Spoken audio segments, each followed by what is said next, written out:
जो YouTube पे जुड़ रहे हैं वो चैनल को सब्सक्राइब कर लें। अच्छा, अब ये सावन आने वाली है। जब जब सावन आता है तो मुझे याद आ जाती है घटना। हम मंदिर में पुजारी मंदिर की पूजा करते थे, तो जिनका मंदिर था गांव के मुखिया का उन्होंने सावन के महीने में उन्होंने कह दिया कि आप मंदिर खाली करो। अब उस समय हम लोगों को रहने का घर नहीं था कहीं भी, और उन्होंने कह दिया। जब हम लोगों ने कहा कि थोड़ा समय दो, बन जाए, कहाँ रहेंगे, ना जमीन थी, रहने को कोई जगह नहीं थी, कहाँ रहें, तो उन्होंने पूरा सामान फेंक दिया था घर से। घर खाली करो, नहीं करें, अब कहाँ जाएं घर खाली करके, मजबूरी थी, तो पूरा सामान फेंक दिया सड़क में। आज भी मुझे वो दृश्य पूरा आंखों के सामने है। कैमरा तो तब था नहीं, फोटो खींच नहीं सकते थे, पर आंखों में सब खिंचा हुआ है। पूरा सामान उन लोगों ने निकाल के बाहर फेंक दिया था। मुझे याद है कि मैं सामान ले करके फिर दूसरी जगह हम लोग गए, किसी दूसरे के घर में, दूसरे की जगह पर रहे। फिर थोड़ा सा पैसा जो सरकार घर बनाने को देती है, 15,000 दिया था माँ के नाम से, इंदिरा आवास योजना का मिलता था, तो 5,000 घूस देनी पड़ती थी, तो 15,000 मिलता था, उससे घर बना था। उस घर पे ही हम रहे, आज भी वो घर है, उसी पे हम सब रहते हैं गांव में। आज भी वो घर है जो 15,000 रुपए का बना था, उसी घर पर आज भी है। अब पहले तो फिर ऐसे ही कर लिया, रहे उसमें, माटी की चिनाई थी, सब था। उसके बाद अब प्लास्टर वगैरह हुआ, अब ठीक है। कुल मिलाकर वो सारे दिन देखे हैं, अपमान सहा है समाज का। समाज को खूब करीब से हम जानते हैं। जो हम जानते हैं ना, वो आप लाखों खर्च करके यूनिवर्सिटियों में भी नहीं जान सकते। हमारे जीवन का जो अनुभव है वो आपकी पढ़ाई से ज्यादा है। आपके पास डिग्रियां हैं, डिग्रियों वाला ज्ञान है, डिग्रियां काम ना आती साहब, जीवन में अनुभव काम आता। इसलिए मैं जो बातें करता हूं ना, प्रैक्टिकली बातें करता हूं, क्योंकि शायद मुझे अब पता चल रहा कि बिहारी जी ने मेरे जीवन में ये सब इसलिए दिया क्योंकि इससे ना निकाला होता तो शायद मैं आपको इस प्रकार की बातें ना बताता, या इस प्रकार की कथा में जो मैं आपको सुनाता हूँ ना, कथा नहीं सुनाता, कथा का सार सुनाता हूँ। मैं जीवन जीने का सार सुनाता हूँ। आप समझ सकें तो मेरी हर बात को समझें। मैं हर जो बात कहता हूँ ना मेरी माँ, मैं बनावटी नहीं कहता, रियलिटी कहता हूँ, क्योंकि वो सब चीजें हमने देखा है। बचपन में सरकारी स्कूल में मैं 5वीं तक गांव में पढ़ा, उसके बाद सरकारी स्कूल में 7वीं तक दूसरे गांव में, 2 किलोमीटर दूर था वो। हमारे गांव में 5वीं तक स्कूल था, तो 5वीं तक मैं गांव में ही पढ़ा सरकारी में। फिर 10वीं तक दूसरे गांव में था, तो मैं 7वीं तक वहां पढ़ा। सारे बच्चे मेरे दोस्त प्राइवेट स्कूलों में जाया करते थे, पर प्राइवेट स्कूल में जाने के लिए फीस कितनी थी? 30 रुपए महीना प्राइवेट स्कूल की। वो 30 रुपए महीना देने के लिए हमारे पिताजी के पास पैसे नहीं थे, तो स्कूल में रिक्वेस्ट की गई, तो वो 20 रुपए में मान गए, तो मेरी 20 रुपए फीस महीना की गई। फिर हम प्राइवेट स्कूल में गए, पढ़े, फिर दूसरे स्कूल में आए। फिर मेरा मन उस पढ़ाई में नहीं लगा, वो पढ़ाई में मेरा मन नहीं लगा। मेरा मन हुआ कि मुझे वृंदावन जाना है। मेरी जन्मभूमि जबलपुर मध्य प्रदेश के पास की है। मेरा मन हुआ कि मुझे वृंदावन जाना है। मैंने पिताजी से जिद की कि मुझे वृंदावन जाना है, मुझे वृंदावन में भागवत जी ने कहा वहाँ कहाँ जाओगे, कहाँ रहोगे? हमने कहा बस भेज दो, जहाँ रहेंगे रहेंगे, भेज दो। नहीं भेजा पिताजी ने, तो मैंने वो पढ़ाई छोड़ दी। मैंने कहा मैं नहीं पढ़ूंगा ये वाली पढ़ाई। 1 साल मेरा बिना पढ़े गया, मैं गैया चराता रहा साल भर, पर मेरी जिद थी कि मुझे वृंदावन भेजो। पिताजी नहीं भेजते थे, बोले ले जाने के लिए भी किराया नहीं है, जबलपुर से यहाँ मथुरा वृंदावन तक आने का किराया नहीं, कैसे ले जाएं तुम्हें? इस किराया के चक्कर में 1 साल गुजर गया मेरा। फिर 1 साल बाद 2006 आया, 2005 मेरा यूं ही चला गया। 2006 17 जुलाई को मैं वृंदावन आया, और जब यहाँ आया तो जिस आश्रम में पढ़ने गया वहां के मैनेजर ने मना कर दिया कि आपको नहीं पढ़ाएंगे, जगह पूरी हो गई है, अब नहीं है।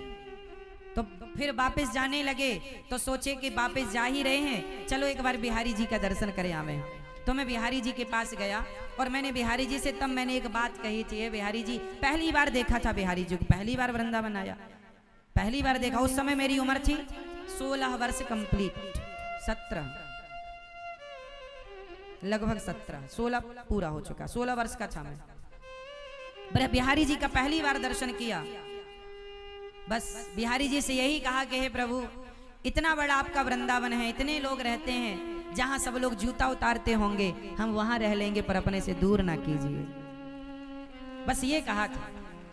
और आप आश्चर्य मानेंगे कि जब मैं वहां से ये कहकर आया तो जिस मैनेजर ने कहा कि आप जाओ, आपके लिए जगह नहीं, उसी मैनेजर ने मुझे रोक लिया, रुक जाओ, अच्छा अब आप रहो।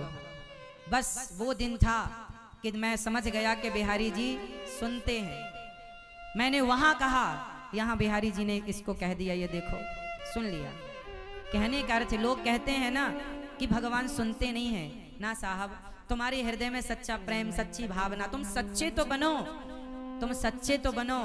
भगवान इतना सुनते हैं, कितना सुनते हैं कि तुम कह ना पाओगे, तुम सोचोगे और बिहारी जी उसे पूरा कर देंगे। इस कृपा का प्रमाण मैं हूं।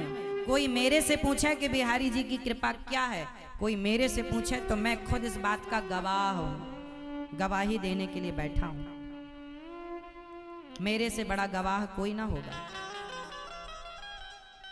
और बिहारी जी ने ऐसी कृपा की कि जब मैं गांव में भीख मांगने जाया करता था तो आपने आश्चर्य, ये लोग खाने वाले चावल अलग रखते थे और दान में देने वाले अलग रखते थे। जब मुझे किसी घर में जाकर ये चावल मिले कि आदमी खाने का अलग, देने का अलग, तो मैंने उसी घर में बैठे बैठे विचार किया कि हे भगवान, लोग देते मुट्ठी भर हैं, भाई भिखारियों को कितना चावल, एक कटोरी भर चावल देता है आदमी। हम लोग थैली बनवाए थे, आटा की थैली अलग, दाल की थैली अलग, चावल की। भिखारी का पूरा लिबास था, भिखारी थे ओरिजिनल, तो भिखारियों टाइप का रहते थे। थैलियां लेके जाया करते थे, आटा कोई दे रहा है तो आटा वाली थैली में आटा, चावल दे रहा है तो चावल वाली।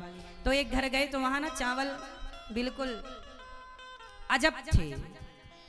हम समझ गए कि ये लोग तो ऐसा नहीं खाते होंगे, खाने का तो इनका अच्छा होगा, पर ये देने वाला, जो देने वाला, जो सुड़ी उड़ी पड़ जाती है, कीड़े वीड़े, वो वाला। मैंने सोचा कि देता आदमी मुट्ठी भर है, कटोरी भर है, और उसमें भी भेद रखता है। मैंने बिहारी जी से तब मन से बोला, हे भगवान, कभी आप योग्य बनाएंगे तो मैं ऐसा भेद नहीं करूंगा, जो खाऊंगा, मेरा बचपन से मन था, मेरे बचपन की इच्छा थी कि मैं बड़ा होऊंगा तो एक अन्न क्षेत्र चलाऊंगा जहां सब लोग भोजन करेंगे।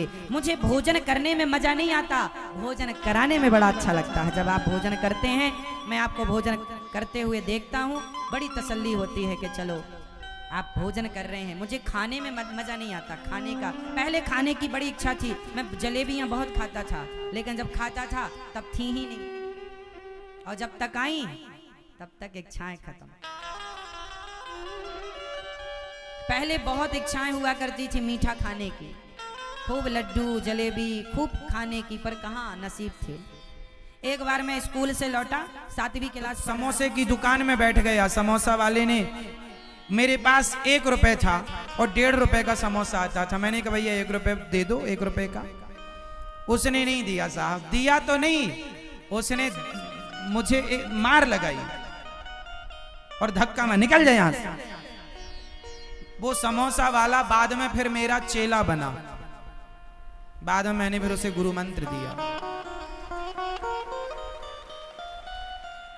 मैंने उसे नहीं बताया, बचपन में तो कितने लड़के, मैंने उसे आज तक नहीं बताया कि तूने मुझे मारा था, धक्का मारा था, समोसा नहीं दिया था। मैंने कुछ रखा नहीं, ईर्ष्या द्वेष नहीं था। भगवान सबका मंगल करे, सुखी रखें। लेकिन बता रहा हूं कि स्थितियां, जब 50 पैसे भी ना हो ना आपके पास, तो लोग धक्के मारते हैं। वो दिन हमने खूब देखे हैं। इसलिए हम अपनी औकात में रहते हैं आज भी।